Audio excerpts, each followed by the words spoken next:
ما من حیث مسلمان ماه مبارک رمضان آمد چه کارهایی باید بیشتر انجام بده؟ در همه چیز کوشش کنید یک اولویت بندی داشته باشید، یک تقسیم اوقات، یک پالیسی، یک برنامه داشته باشید.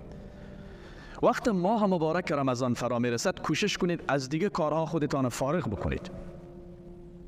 بیشتر توجهتان به روی ماه مبارک رمضان باشه، چون خیلی به سرعت میگذره. اونایی که استفاده هم کردن برشان سپری میشه، اونایی که خوردن هم برشان سپری میشه.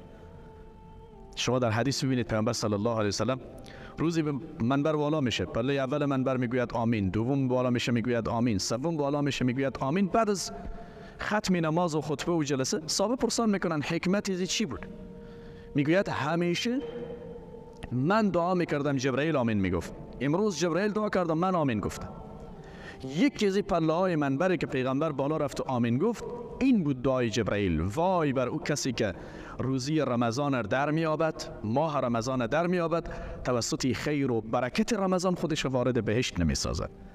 یعنی این ماهی است که تو باید بهشتی شوی، برای از جهنم و از اون لجنزارهای چتلی و کثافات و گناه و معصیت ها بیا خودت تمیز بکن در این حمام معنوی. پس کارهایی که مسلمان در ماه مبارک رمضان باید درست انجام بده چی هست؟ کوشش بکنید نماز نفل زیاد بخوانید. یک نماز نفلتان در رمضان معادل فرض پاداش داده میشه و یک فرضتان معادل 70 برابر پاداش داده میشه. شما توجه کنید مثلا در ماه مبارک رمضان 4 نماز جمعه میخوانید، هر کدومش معادل 70 نماز جمعه، براتون الله پاداش میده.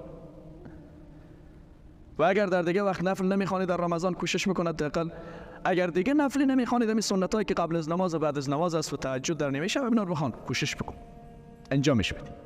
دوم صدقات نفلی داشته باشیم در رمضان.